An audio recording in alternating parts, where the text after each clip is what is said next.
घुटना, कंधा या कमर, चाहे जैसा हो दर्द, डॉक्टर ऑर्थो आपको देता है दर्द से पूरी आजादी, एक भरपूर जिंदगी।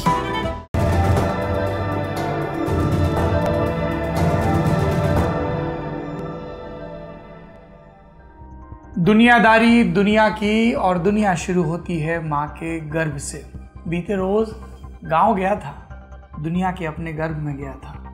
माँ ठीक है, हालांकि जब तब शिकायत करती रहती है कि परमेश्वरी कित्ती बदरिया राहत, कित्तो पानी गिरत और कित्तो धमका है। धमका शब्द इस्तेमाल होता है जब वातावरण में आर्द्रता यानी कि ह्यूमिडिटी ज़्यादा होती है। अभी हमारे गांव और शहर की तरफ हर तक्के पर एसी नहीं टके हैं, इसलिए मौसम की ये शिकायत बेमानी नहीं लगती।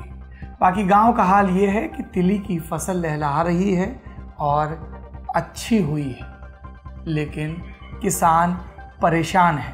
किस बात से परेशान है अब किसान परेशान है क्योंकि जानवरों का आतंक है, आवारा पशुओं का, और जो लोग रोज़ाना सड़कों पर चलते हैं वो भी खूब परेशान हैं।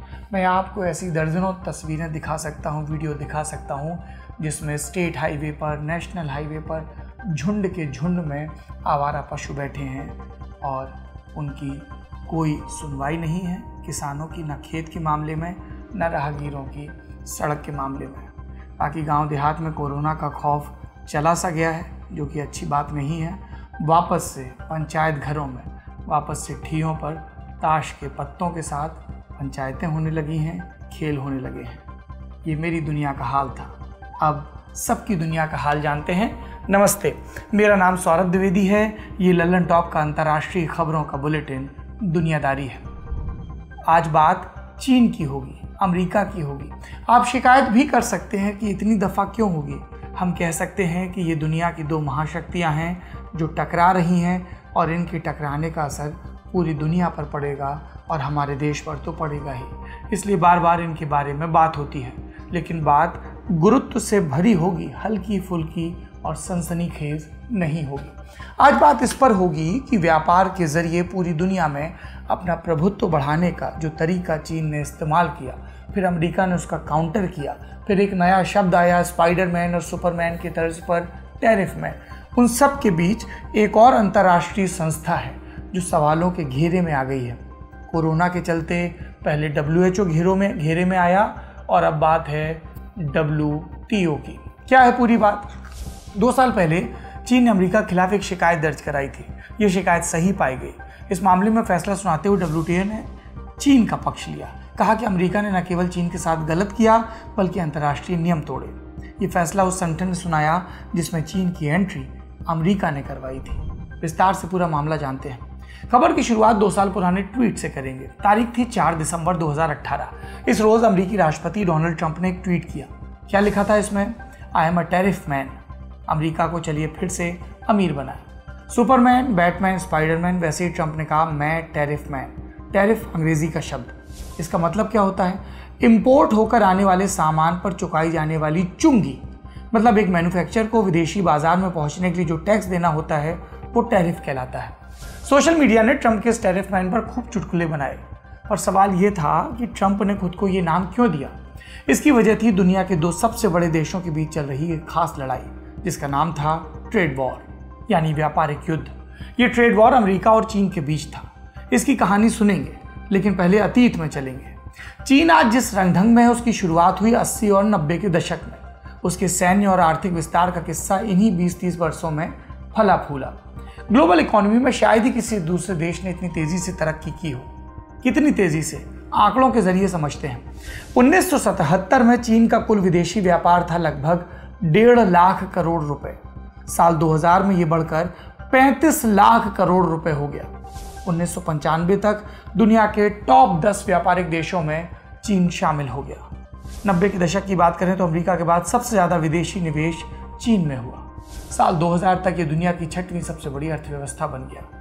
लेकिन ये चीन के सफ़र का चरम नहीं था, उसे अपनी ग्रोथ और बढ़ानी थी और तब उसने अपनी नज़र गड़ाई एक अंतर्राष्ट्रीय संगठन पर जिसका नाम है वर्ल्ड ट्रेड ऑर्गेनाइजेशन, शॉर्ट में WTO। ये एक ग्लोबल व्यापारिक संस्था है। जैसे इंटरनेशनल क्रिकेट में रेगुलेशन के लिए ICC नियम बनाता है, वैसे ही अंतर्राष्ट्रीय व्यापार के नियम कायदे बनाता है WTO। ये अपने सदस्य देशों के बीच के व्यापारिक झगड़ों में रेफरी का काम भी करता है। चीन क्यों ज्वाइन करना चाहता था WTO? ताकि ज़्यादा से ज़्यादा देशों के साथ व्यापार कर सके, लेकिन बदले में उसे अपनी इकॉनमी को बाहरी देशों के लिए खोलना पड़ता ताकि इंटरनेशनल कंपटीशन फले फूले। ये WTO की शर्त होती है।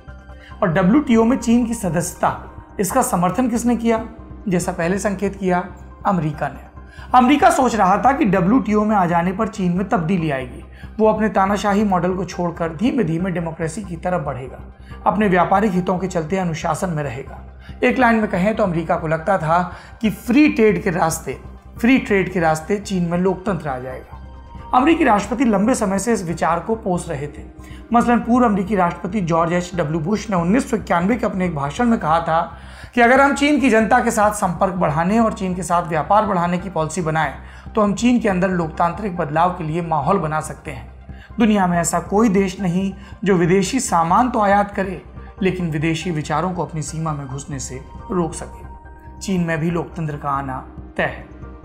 तो अमेरिका ने यह तर्क दिया, ये दुहाई दी, कोशिश की और 2001 में चीन को WTO की सदस्यता मिल गई। इससे चीन का व्यापार और बढ़ा, उसका सामान दुनिया के कोने कोने तक पहुंचने लगा। शुरू में अमेरिका को चीन के इस विस्तार से कोई खास दिक्कत नहीं थी। उसके लिए चीन एक सस्ते कारखाने की तरह था। लेकिन 2010 में आकर चीजें बदलने लगी और इसकी वजह थी चीन की आक्रामकता और उसका सैन्य विस्तार। चीन साउथ चाइना सी जैसे बेहद अहम समुद्री क्षेत्रों में अमेरिका को धमका रहा था। वो अमेरिका की तरह विदेशों में अपने सैन्य ठिकाने बना रहा था। ऊपर से चीन की इकोनॉमिक ग्रोथ की रफ्तार अमेरिका की कल्पना से कहीं ज्यादा निकली। 2010 में चीन दुनिया की दूसरी सबसे बड़ी अर्थव्यवस्था बन गया, छठवें से दूसरे पर आ गया। एशिया, यूरोप, अफ्रीका और साउथ अमेरिका में निर्यात के मामले में वो अमेरिका से आगे आ रहा था। मतलब एक विकासशील देश ने दशकों से सुपर पावर रहे अमेरिका को सबसे तगड़ी चुनौती दे दी थी और इन सब वजहों से अमेरिका और चीन के बीच तनाव बढ़ना तय था। फिर 2015 में जब चीन ने अपने महत्वाकांक्षी योजना बेल्ट एंड रोड इनिशिएटिव को लेकर आए, वो उसका ऐलान किया, तो अमेरिका की चिंता बढ़ गई। बेल्ट एंड रोड इनिशिएटिव कई बार जिक्र हुआ है। BRI क्या है? एक लाइन में समझें तो ये चीन का अति विशाल व्यापारिक नेटवर्क है। इसके मार्फत चीन कम समय और कम लागत में अपना सामान दुनिया के अलग अलग हिस्सों में पहुंचा सकेगा। इस ग्लोबल सप्लाई चेन में 138 देश चीन के साथ जुड़ चुके हैं। मतलब आधी से ज्यादा दुनिया का व्यापारिक हित चीन के साथ जुड़ गया। इस हित को प्रभाव के बैरोमीटर पर मापिए तो जाहिर है कि चीन अमेरिका पर भारी पड़ता नजर आएगा। आपको ये पूरा संदर्भ बताने के बाद अब फिर से ट्रंप पर लौटूंगा। नवंबर 2016 के चुनाव में जीतकर राष्ट्रपति बने डोनाल्ड ट्रंप। उनका नारा था अमेरिका फर्स्ट, मतलब अमेरिका के हित सर्वोपरि। ट्रंप की इस अमेरिका फर्स्ट पॉलिसी के निशाने पर चीन था। उनका मानना था कि चीन लंबे समय से अमेरिका का फायदा उठा रहा है। अमेरिका से इंपोर्ट कम करता है, एक्सपोर्ट ज्यादा करता है। इसके चलते अमेरिका को व्यापारिक घाटा हो रहा है और उसकी उत्पादन क्षमता भी घट गई है। ट्रंप के मुताबिक इन सारी समस्याओं का इलाज था टैरिफ, मतलब अमेरिकी बाजारों में आ रहे विदेशी सामानों पर टैक्स बढ़ाओ ताकि अमेरिकी बाजार में विदेशी सामान महंगा हो जाए। इससे अमेरिका के लोग अपने घरेलू उत्पादों को तरजीह देने लगेंगे। ट्रंप की एक बड़ी शिकायत चीन द्वारा की जा रही बौद्धिक संपदा की चोरी भी थी। वो इस पर चीन को सजा देना चाहते थे। इसी के तहत ट्रंप प्रशासन ने चीन से आने वाले प्रोडक्ट्स पर टैरिफ बढ़ाया। इसकी शुरुआत जुलाई 2018 में हुई। फिर अगस्त और सितंबर 2018 में और भी कई चीनी उत्पादों पर टैरिफ बढ़ाए गए। चीन ने टैरिफ का जवाब टैरिफ से दिया। दोनों के बीच टैरिफ वॉर शुरू हो गया। फिर 2019 में ट्रंप ने कई नए टैरिफ लादे चीन पर। इसके बाद दोनों देशों में बातचीत शुरू हुई और इसका नतीजा निकला जनवरी 2020 में। 15 जनवरी को अमेरिका और चीन के बीच एक समझौता हुआ। इसमें चीन ने वादा किया कि वो 2017 के मुकाबले $200 बिलियन, 200 अरब डॉलर ज्यादा अमेरिकी सामान इसका आयात करेगा। बदले में अमेरिका ने चीनी उत्पादों पर लगाए कुछ टैरिफ वापस लिए, लेकिन ये समझौता इस ट्रेड वॉर का ठोस समाधान नहीं निकाल सका। आप पूछ सकते हैं कि आज इन सब पर चर्चा क्यों? इसलिए कि ट्रंप ने जब ये टैरिफ वॉर शुरू किया तो WTO में मामला गया और वहां से एक अपडेट आया है। ट्रंप ने जुलाई 2018 में चीनी प्रोडक्ट्स पर टैरिफ बढ़ाया। चीन ने तब इसकी शिकायत WTO में की। इस शिकायत पर WTO के एक पैनल ने 15 सितंबर को, यानी बीते दिन, अपना फैसला सुनाया। कहा कि 2018 में चीन पर टैरिफ लगाकर अमेरिका ने अंतर्राष्ट्रीय व्यापारिक नियमों का उल्लंघन किया है। फिर अमेरिका की प्रतिक्रिया देने की बारी थी। उसने जाहिर तौर पर WTO के फैसले की आलोचना की और कहा, क्या सारांश बताता हूं, कि ट्रंप प्रशासन पिछले 4 साल से जो कहता आया था, इस रिपोर्ट ने उस पर मुहर लगा दी, साबित कर दिया कि WTO चीन के खतरनाक तौर तरीकों से निपटने के लायक नहीं है। ट्रंप प्रशासन चीन को WTO के बहाने अमेरिकी कामगारों, कारोबारियों और किसानों का फायदा नहीं उठाने देगा। इस मामले पर WTO को अपना जवाब देने के लिए अमेरिका के पास 60 दिनों का समय है। अगर इस मियाद में अमेरिका जवाब नहीं देता तो क्या होगा? कुछ नहीं होगा, इसलिए कि अमेरिका पहले ही WTO में खेल कर चुका है। कैसे? देखिए, व्यापारिक विवाद के मामले देखने के लिए WTO में एक खास पैनल होता है। जब कोई देश किसी दूसरे देश के खिलाफ शिकायत लेकर WTO में जाता है तो यही पैनल सुनवाई करता है। इस सुनवाई के लिए पैनल में कम से कम 7 सदस्य होने चाहिए। इन सदस्यों का एक तय कार्यकाल होता है। किसी सदस्य का कार्यकाल पूरा हो जाए तो पैनल में उसकी जगह नए मेंबर को लाया जाता है, और ट्रंप प्रशासन ने यहीं पर खेल किया। अमेरिका के पास सदस्यों की भर्ती प्रक्रिया को प्रभावित करने की ताकत है। इसी के सहारे उसने इस पैनल में नए सदस्यों की भर्ती का रास्ता ब्लॉक कर दिया, और इस वजह से दिसंबर 2019 तक पैनल में सिर्फ 3 लोग बचे रह गए। इस माइनॉरिटी पैनल के सुनाए फैसले का कोई व्यावहारिक महत्व नहीं है, यानी अमेरिका ने WTO को लाचार या निष्प्रभावी कर दिया, प्रासंगिकता छीन ली। हमने आपको बताया था WTO में चीन की एंट्री का अमेरिका ने सपोर्ट किया। अब इसी अमेरिका में कई लोग इस पर अफसोस करते हैं। WTO में विकासशील देशों को कई सहूलियतें मिलती हैं, चीन को विकासशील होने का फायदा मिला। ट्रंप समेत अमेरिका के कई देश इसे चीन को मिलने वाला जो फायदा है उसे बेजा फायदा बताते हैं। हालांकि ट्रंप प्रशासन इस मामले में भारत को भी निशाना बनाता रहा है। कैसे? फरवरी 2020 में उन्होंने डेवलपिंग देशों की अमेरिकी लिस्ट से भारत को हटा दिया था। इसकी वजह से इंडियन एक्सपोर्टर्स को अमेरिका के साथ कारोबार में मिलने वाली कई छूटें खत्म हो गई थी। वापस चीन पर आते हैं। अमेरिका और चीन दोनों एक दूसरे के साथ आगे नहीं बढ़ना चाहते। दोनों सोचते हैं एक दूसरे को गिराकर ही बेहतर भविष्य मिलेगा। लेकिन ग्लोबलाइजेशन के दौर में क्या ऐसा पूरी तरह मुमकिन है? दोनों के इस तनाव का असर पूरी जियोपॉलिटिक्स पर पड़ रहा है। दुनिया पहले से ज़्यादा अस्थिर और असुरक्षित है। खेमेबाजियाँ बढ़ गई हैं। ये नए कोल्ड वॉर के जैसा है। ये था हमारा बड़ी खबर सेगमेंट। अब बारी सुर्खियों की। पहली सुर्खी पूरी दुनिया से जुड़ी है। एक बड़े इम्तिहान का नतीजा आया और इसमें हम फेल हो गए। ये मामला जुड़ा है 2010 से। इस साल दुनिया के 196 देश जापान में जमा हुए। इन्होंने धरती की रक्षा के लिए संकल्प लिया। इसे कहा गया आइची बायोडाइवर्सिटी टारगेट्स। लक्ष्य था कि 10 साल में टारगेट पूरे किए जाएं। अब UN ने रिपोर्ट कार्ड जारी किया 15 सितंबर को, और इसमें कहा कि बीते 10 सालों में एक भी लक्ष्य को हासिल नहीं किया जा सका। पूरी दुनिया मिलकर धरती बचाने का एक भी टास्क पूरा नहीं कर पाई। दूसरी सुर्खी बारबाडोस से है। बारबाडोस 1966 में ब्रिटेन से आज़ाद हुआ था, लेकिन इसने ब्रिटेन की महारानी क्वीन एलिजाबेथ को दिया गया हेड ऑफ स्टेट का दर्जा बनाए रखा। लेकिन अब बारबाडोस ने एलिजाबेथ से ये ओहदा वापस लेने का ऐलान किया। बारबाडोस की प्रधानमंत्री हैं मिया मोटले। उन्होंने कहा कि अब हम अपने गुलामी वाले अतीत को पूरी तरह पीछे छोड़ने को तैयार हैं। समय आ गया है। बारबाडोस का ही कोई नागरिक राष्ट्राध्यक्ष कहलाने का अधिकारी होगा। बढ़िया शानदार पहल है ये, पूरी तरह से मेरे ही के करीब। तीसरी सुर्खी अमेरिका से है। यहाँ वयस्कों से जुड़ा एक हैरान करने वाला सर्वे सामने आया। इसके मुताबिक करीब 2/3 अमेरिकी वयस्कों को जर्मनी में हुए यहूदी नरसंहार के बारे में कुछ नहीं पता। ये सर्वे 18 से 39 साल के वयस्कों के बीच हुआ। हर 10 में से एक आदमी ने कहा कि होलोकॉस्ट के लिए यहूदी जिम्मेदार थे। सर्वे में शामिल करीब 1/4 लोगों ने होलोकॉस्ट को एक काल्पनिक चीज बताया। 56% लोगों ने यह भी कहा कि उन्हें अपने सोशल मीडिया फीड में नाजी प्रतीक दिखते रहते हैं। ये थी सुर्खियां। अब तारीख की बारी। आज 16 सितंबर है। दुनिया बचाने की मुहिम का पहले भी जिक्र किया। एक बार फिर से पर्यावरण से जुड़ी सबसे कारगर मुहिम की बात करेंगे। कहानी शुरू होती है 1974 में। इस साल यूनिवर्सिटी ऑफ कैलिफोर्निया के 2 केमिस्ट मारियो मोलिना और रोलैंड एक रिसर्च पेपर लेकर आए। इसमें एक शब्द था क्लोरोफ्लोरोकार्बन, शॉर्ट में इसे CFC कहते हैं, एक तरह का केमिकल। रिसर्च पेपर में बताया गया कि यह CFC वातावरण में मौजूद ओजोन परत को नष्ट कर सकता है। ओजोन परत हम सब जानते हैं एक तरह का सुरक्षा कवच है। सूरज से निकलने वाली हानिकारक पराबैंगनी यानी अल्ट्रावायलेट किरणों से धरती को ये बचाता है। ओजोन परत का नष्ट होना दुनिया के लिए चिंता की बात थी। ऐसे में 1974 में जारी हुए रिसर्च के बाद और भी शोध हुए।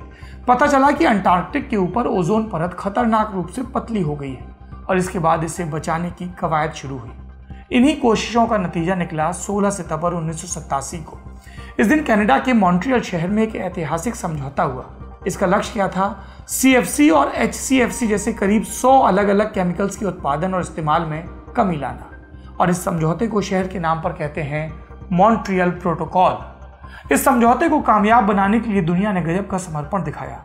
1995 आते आते दुनिया के ज्यादातर देशों ने CFC का प्रोडक्शन खत्म कर दिया। रेफ्रिजरेटर और एयर कंडीशनर जैसे उत्पाद जो CFC के सबसे बड़े कारक थे, वहां इनोवेशन लाया गया, नवाचार। ऐसे केमिकल्स का इस्तेमाल शुरू हुआ जिनमें ओजोन का नुकसान न हो। CFC की कुछ किस्मों का अब भी उत्पादन हो रहा है, लेकिन लक्ष्य है कि 2030 तक इसे पूरी तरह से बंद कर दिया जाए और इनसे चलने वाले उपकरण धीमे धीमे फेज आउट कर दिए जाए। मॉन्ट्रियल प्रोटोकॉल खास है इसलिए क्योंकि इसमें जो टारगेट तय किए गए उनमें से ज्यादातर को हम नागरिकों ने, देश के, दुनिया के नागरिकों ने पूरा भी किया, हासिल किया, और इसीलिए इसे दुनिया का सबसे सफल एनवायरमेंटल ट्रीटी माना जाता है। और इसी की याद में हर साल 16 सितंबर को ओजोन दिवस मनाया जाता है। इस समझौते ने साबित किया कि अगर इंसान ठान ले तो पर्यावरण बचा सकता है, ठोस कदम उठा सकता है, दुनिया बचा सकता है। दुनिया को कुछ नहीं होगा, दुनिया में इंसानों का बचा रहना जरूरी है। सारे प्रयास इसलिए जरूरी है। आज की दुनियादारी में इतना ही। दुनिया को कविताएं भी तो बचाएंगी, इसलिए दुनियादारी में आखिरी में होता है विश्व कविता सेगमेंट। आज सुनिए जर्मन कवि रेकर्ड डेमेल की कविता। हिंदी में इसका अनुवाद किया विष्णु खरे ने। कविता का शीर्षक डर। आप कविता सुनिए, अपनी आने वाली पीढ़ियों के लिए बेहतर दुनिया बनाने की कोशिश करिए। शुक्रिया, शुभ रात्रि। घाटी में एक कस्बा फैला हुआ है। एक जर्द दिन दम तोड़ रहा है। अब देर नहीं है कि आसमान में न चांद होगा और न तारे, सिर्फ रात होगी। सारे पर्वतों से कोहरे कस्बे को घूंटते हैं। कोई आवाज, कोई घर, कोई खेत उनकी धुंध को नहीं भेदते। मीनारें और पुल मुश्किल से बहुत थोड़ा सा। लेकिन जब यात्री डर से भर गया तो घाटी में एक नन्ही जोत जली और कोहरे और धुंध में से कोमल सुरों वाला एक प्रार्थना गीत शुरू हुआ, एक बच्चे के मुंह से। कसर रह गई हमारी कोशिशों में, कसक रह गई कि देश जितना बेहतर, जितना महान हो सकता था, हो नहीं पाया। और एक कसम रह गई कि देश का जो कर्ज है उसे थोड़ा बहुत तो उतारना है। भावुकता का लबादा ओढ़कर बोलता तो यूं बोलता, लेकिन बात सीधी है तो सच्चे ढंग से आप तक कही जानी है। लल्लन टॉप लेकर आया है एक नया प्लेटफॉर्म, तेरा तुझको अर्पण। ये प्लेटफॉर्म उन सब भारतवासियों के लिए है जो भारत से दूर किसी दूसरे देश की जमीन पर हैं, कभी पढ़ाई के लिए, कभी नौकरी के लिए। ये उन सब भारतवंशियों के लिए भी है जिनकी पहचान का हिस्सा ये महान देश है, लेकिन कुछ कसर और कसक है। तो आइए कसम खाएं कि देश को बेहतर बनाएं। हमें आपसे चाहिए आपके हिस्से का ज्ञान जो आप लल्लन टॉप के जरिए अपने देशवासियों के साथ साझा करें। ये मस्ती के पल भी हो सकते हैं जब आप कहीं घूमने जाएं और आपको लगे कि सिर्फ मेरे यार दोस्त और परिवार वाले ही क्यों, पूरा देश जाने इन नायाब चीज़ों के बारे में। ये पॉलिसी से जुड़ा, ज्ञान से जुड़ा कोई मसला हो सकता है। तो आइए और लल्लन टॉप की इस नई पेशकश तेरा तुझको अर्पण का हिस्सा बनिए।